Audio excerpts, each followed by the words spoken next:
Good morning, dear students. We were reading chapter number 3, Tools of Word Processor. Today we will continue with the next topic, that is changing the text bold, italic or underline. We can make the text bold, italic or underline to emphasize some information in our document. If anything is important or it is a heading or title of something, we can make it bold, italic or underline. How we can do it? First of all, we will select that text, then click on Home tab and then click on one of the following buttons, bold, italic or underline, whichever we want to apply. And the text we selected will appear in the new style. And to remove that option, we will repeat the steps from 1 to 3. Update your knowledge. We can also apply these options with the help of shortcut keys from the keyboard. For bold, the shortcut key is Ctrl plus B. For italics, it is Ctrl plus I. For underlining, it is Ctrl plus U. Now, formatting techniques. There are two formatting techniques, stream method and selection method.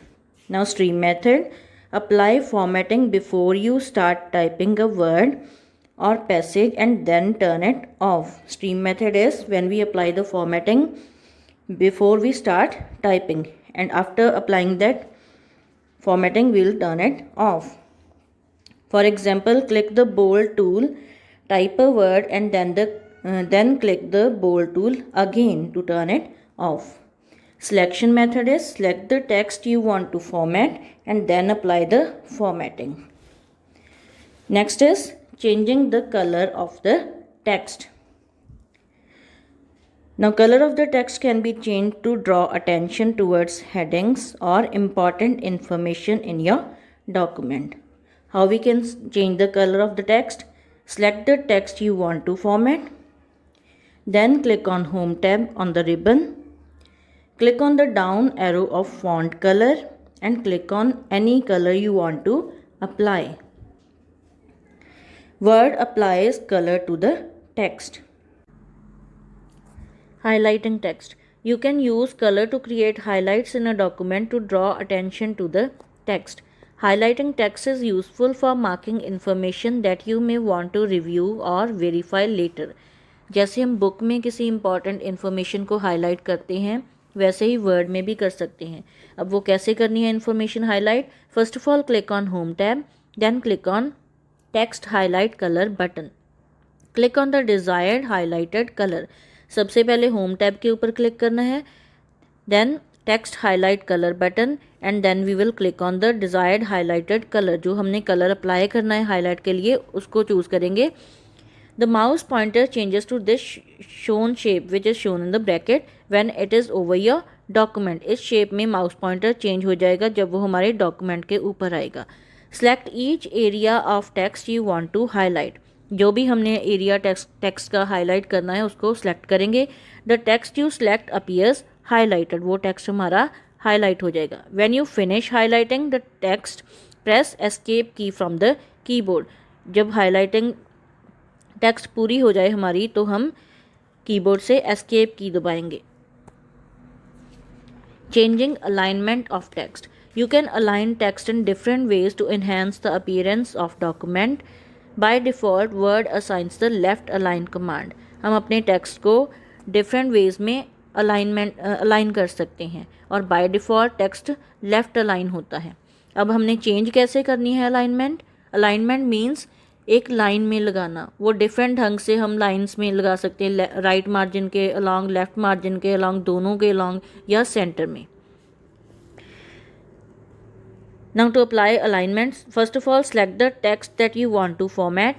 Click on Home tab. सबसे पहले हम text को select करेंगे जिसकी alignment हमने change करनी है. Then we will click on Home tab.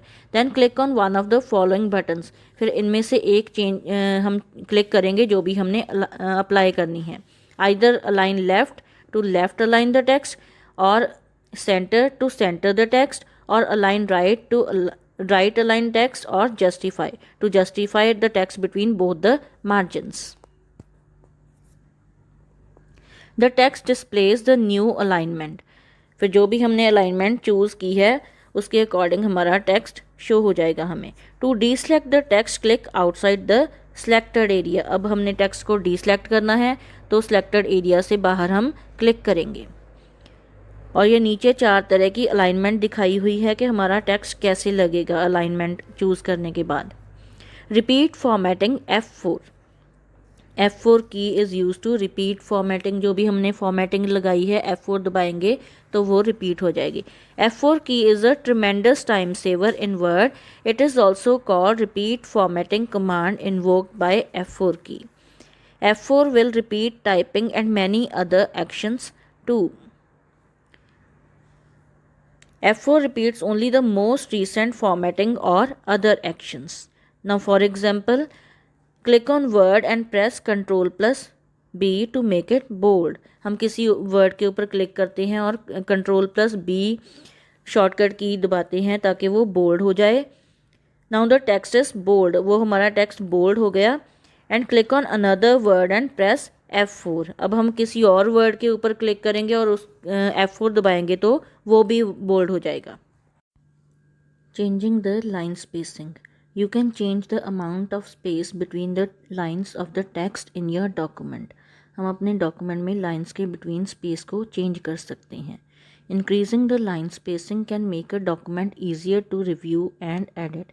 अगर लाइंस में स्पेस ज़्यादा होगी तो हम उसको ईजीली पढ़ पाएंगे या उसमें चेंज कर पाएंगे। Select the text you want in different line spacing, सबसे पहले हम उस टेक्स्ट को सिलेक्ट करेंगे।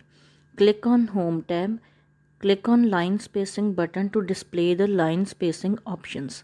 उसके बाद होम टैब पे क्लिक करेंगे, फिर लाइन स्पेसिंग बटन के ऊपर क्लिक करेंगे ताकि हमें लाइन स्पेसिंग ऑप्शंस शो हो जाएं। Click on line spacing you want to use, उसके बाद जो ऑप्शन हमने अप्लाई करनी है उसको चूज़ करेंगे। The text appears in the line spacing you selected, फिर वो ऑप्शन अप्लाई हो जाएगी।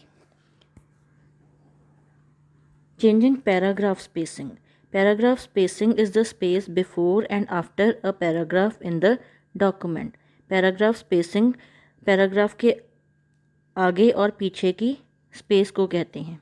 You can change the amount of space between paragraphs of text. हम पैराग्राफ स्पेसिंग को भी चेंज कर सकते हैं।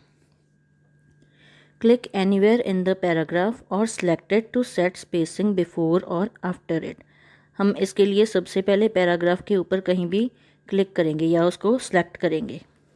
Click on page layout tab, उसके बाद हम पेज लेआउट टैब के ऊपर क्लिक करेंगे। Click on arrows to increase और डिक्रीज द स्पेस बिफोर और स्पेस आफ्टर सिलेक्टेड पैराग्राफ। फिर बिफोर या आफ्टर के ऊपर पीछे वाली एरोज के ऊपर हम क्लिक करेंगे ताकि स्पेस को इंक्रीज या डिक्रीज कर पाएँ। Word applies the spacing before and after the selected paragraph, फिर वो स्पेस अप्लाई हो जाएगी। Editing text in a document. Editing means changing, either inserting something और डिलीटिंग समथिंग, या किसी चीज़ को ऐड करना और या फिर रिमूव करना। Sometimes doing a task perfectly at one time is not possible. You have to edit it to make it perfect. Now inserting text. Inserting means adding. हमने कुछ ऐड करना है, कैसे करेंगे? You can insert text into a document by adding to existing text. If you want to insert a new word or phrase, you can simply position the insertion point where you want to put it and then type. हमने कुछ word या कोई phrase add करना है पहले existing text में, कैसे करेंगे? पहले हम इंसर्शन पॉइंट को वहाँ पे लेके आएंगे, फिर वहाँ पे हमने टाइप करना शुरू कर देना है और वो टेक्स्ट वहाँ टाइप हो जाएगा। Click on the location in your document where you want to insert new text. The text you type will appear where the insertion point flashes on the screen. जहाँ हमारा इंसर्शन पॉइंट होगा वहाँ हमारा text type हो जाएगा। Type the text you want to insert. To insert a blank space press the space bar on the keyboard. अगर हमने space insert करनी है तो स्पेस बार प्रेस कर देंगे। The words to the right of the new text move forward. जो words उसके text के राइट साइड पे होंगे वो फॉरवर्ड मूव कर जाएंगे। Deleting text. You can delete the text that is not required anywhere within the text. हम text को डिलीट भी कर सकते हैं जो टेक्स्ट हमें नहीं चाहिए। Select the text you want to delete, सबसे पहले उस टेक्स्ट को हम सेलेक्ट करेंगे। Press the delete key from the keyboard to remove the text, फिर हम डिलीट की दबाएंगे और वो सिलेक्टेड टेक्स्ट डिलीट हो जाएगा। The text disappears, the remaining text in the line और paragraph moves to fill the empty space. जो रिमेनिंग टेक्स्ट है वो एम्प्टी स्पेस को फिल करने के लिए लेफ़्ट साइड को मूव कर जाएगा। Undo and redo, undo and redo buttons are present on quick access toolbar. You can see in the image, undo and redo buttons are present on the quick access toolbar. You can use undo feature to repeat the last action that is made while typing the text in a document. This feature is useful when something is deleted by mistake and you want to recover it. Undo feature हम तब use करते हैं अगर हम गलती से कुछ delete कर दें। हम अनडू दबाएंगे तो हम उस टेक्स्ट को रिकवर कर सकते हैं। To undo any action click on undo button और press Ctrl+Z key on the keyboard. कोई भी एक्शन हमने अनडू करना है तो अनडू बटन दबाएंगे या फिर Ctrl+Z शॉर्टकट की कीबोर्ड से दबाएंगे। You can use redo feature to redo the most recent action that you undid.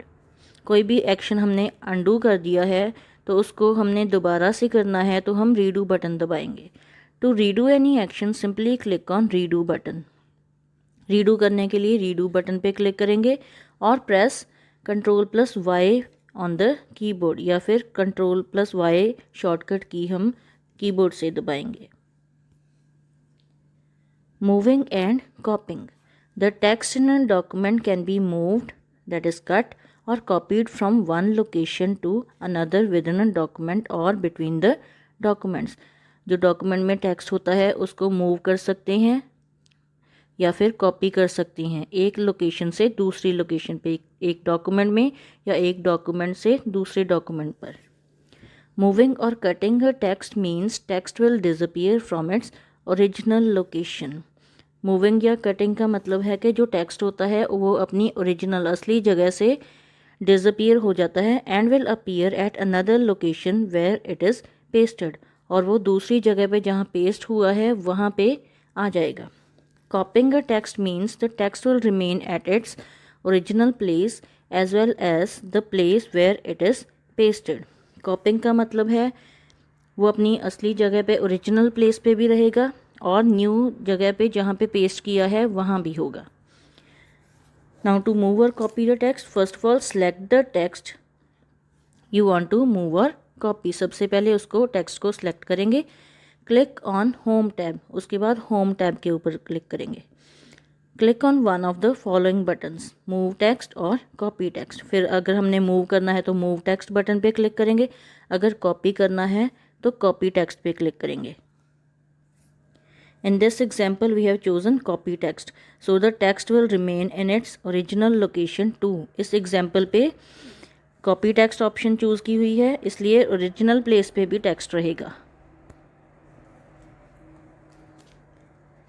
Click on the location where you want to place the text. उसके बाद जिस location पे हमने text रखना है उस location पे हम click करेंगे। Click on paste button to place the text in the new location. उसके बाद paste button के ऊपर click करेंगे।